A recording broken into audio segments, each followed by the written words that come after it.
Hi guys, तो start करते हैं आज की इम्पोर्टेंट करंट अफेयर। तो सबसे पहले है सागल आइलैंड। तो ये न्यूज़ में क्यों है? क्योंकि सागल आइलैंड इम्पैक्ट हो रहा है क्लाइमेट चेंज से। तो इस आइलैंड को स्वागत द्वीप भी कहा जाता है, जो कि लोकेटेड है वेस्ट बंगाल में। और यहाँ कपिल मुनि का टेम्पल बहुत ही पॉपुलर पिलग्रिमेज सेंटर है। सो क्लाइमेट चेंज के कारण इसकी जो सी लेवल है वो बढ़ गया है, और टेम्पल का जो सराउंडिंग है वो पानी में मर्ज हो रहा है। और उससे ही ना जो बीचेस है इस आइलैंड के वो डिवेस्टेटेड हो गए हैं। ये देखिए, ये है सागर मुनि टेम्पल, और ये पानी पूरा मंदिर में घुस रहा है। जानते हैं कपिल मुनि के बारे में। ये एक महर्षि कपिल थे, जो कि एक वैदिक सेज थे, जिनको ना ऐसे भी जाना जाता है कि ये ओरिजिनल प्रोपोनेंट थे सामक्य सिस्टम ऑफ इंडियन फिलोसॉफी के। और ये सामक्य सिस्टम है जो इंडियन फिलोसॉफी की वो क्या दर्शाती है, क्या पढ़ाती है। ये ना ऐसे ही बोलती है ये थ्योरी कि क्रिएशन, जो भी ह्यूमन का क्रिएशन हुआ है, ये इम्प्लिसिट भी नहीं हुआ है और एक्सप्लिसिट भी नहीं हुआ है। और सोल यानी आत्मा और द्रव्य मैटर, ये दो अलग चीज़ें हैं, ये सामक्य फिलोसफी कहती है।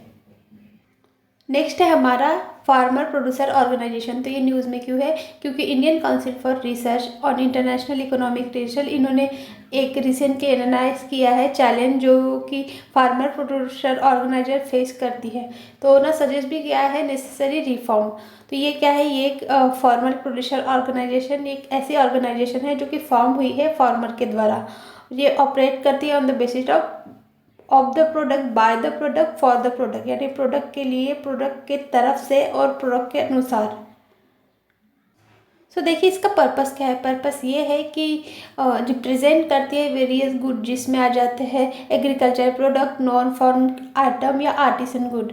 तो जानते हैं Indian council for research on international economic relation के बारे में।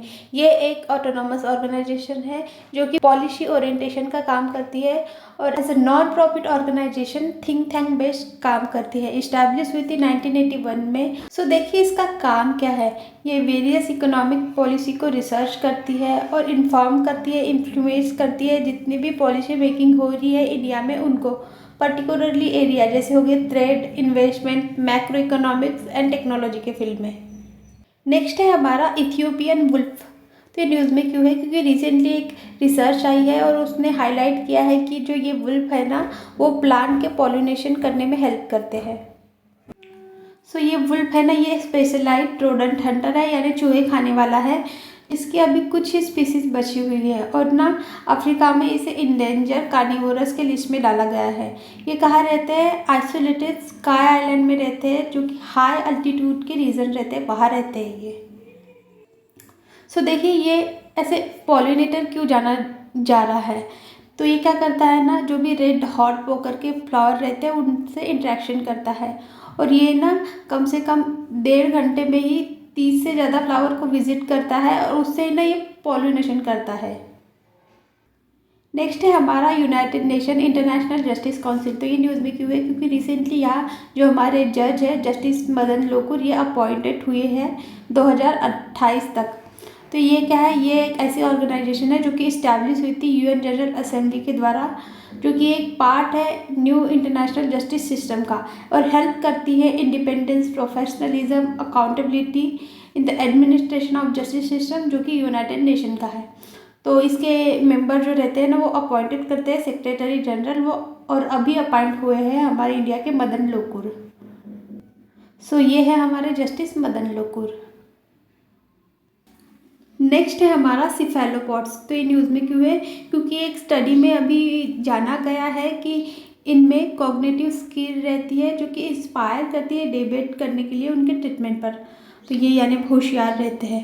तो सिफेलोपॉड क्या होते हैं? जैसे नहीं क्या ऑक्टोपस आते हैं, वो भी सिफेलोपॉड कैटेगरी में ही आते हैं।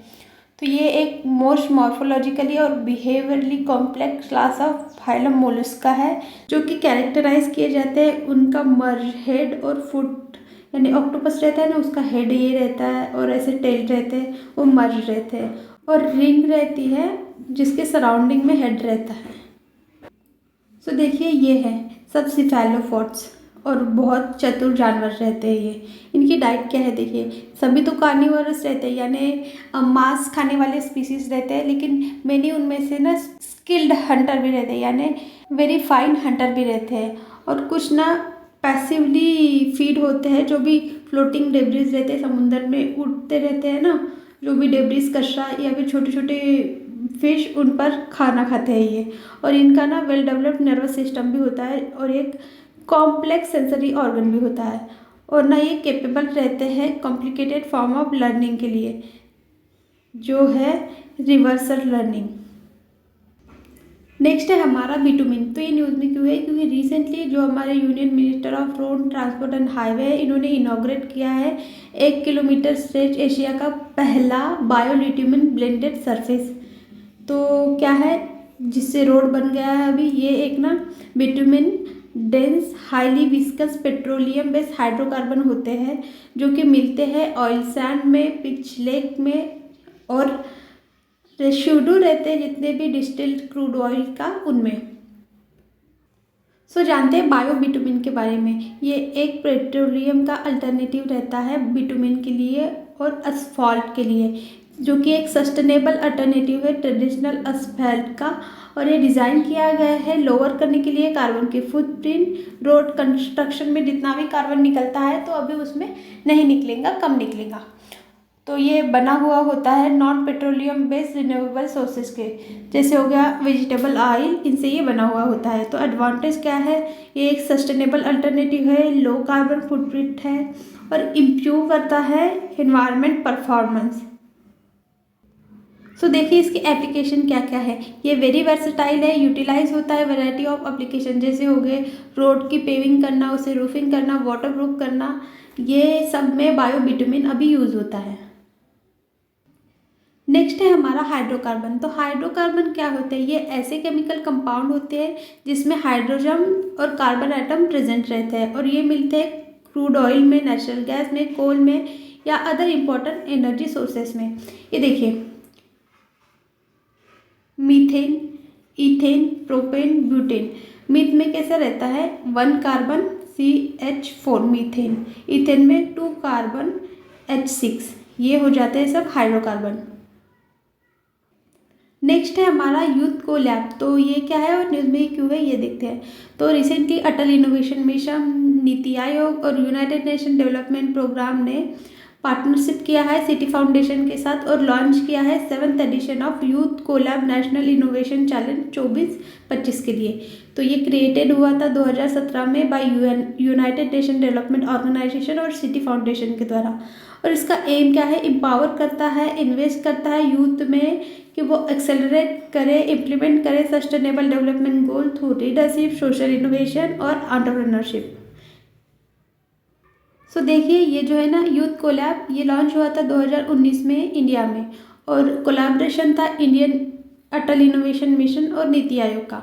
तो जानते हैं अटल इनोवेशन मिशन के बारे में। ये एक फ्लैगशिप इनिशिएटिव है नीति आयोग का, जो कि लॉन्च हुआ था 2016 में।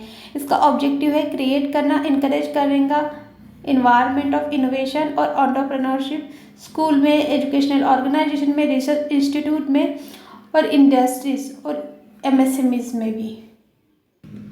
जानते हैं नीति आयोग के बारे में। तो इसका फुल फॉर्म है national institute for transforming India. Exam में फॉर की जगह भी आता है, वो रॉन्ग हो जाता है, फॉर है यहाँ। इस्टेब्लिश हुआ था 2015 में 1 जनवरी को।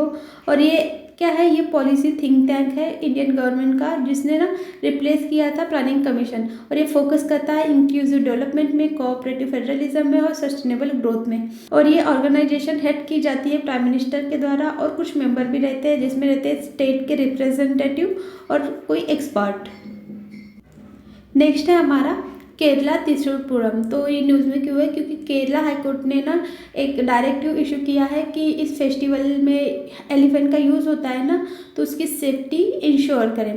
तो ये क्या है, ये ग्रैंड फेस्टिवल है केरला का, जो कि दिखाता है केरला की कल्चर और स्पिरिचुअल इसेंस। सेलिब्रेट किया जाता है हर साल मलयालम मेदाम में, जो कि अप्रैल या मई में आता है। और कहाँ होता है ये, त्रिशूर केरला में। ये देखिए ये एलिफेंट को सजाया जाता है यहाँ, और ये ग्रैंड फेस्टिवल होता है। देखिए इसी फेस्टिवल का ना मदर ऑफ और पूरम भी कहा जाता है, जो कि ना one of the largest temple festival है केरला में। तो देखिए इसकी हिस्टोरिकल ओरिजिन क्या है। ये फेस्टिवल इनिशिएटेड किया गया था राजा रवि वर्मा के द्वारा, जो कि एक फेमसली सक्थान तम्पुरम भी थे, जो कि थे महाराजा कोचिन के। नेक्स्ट है हमारा काश्मीरी पापियर मैचे।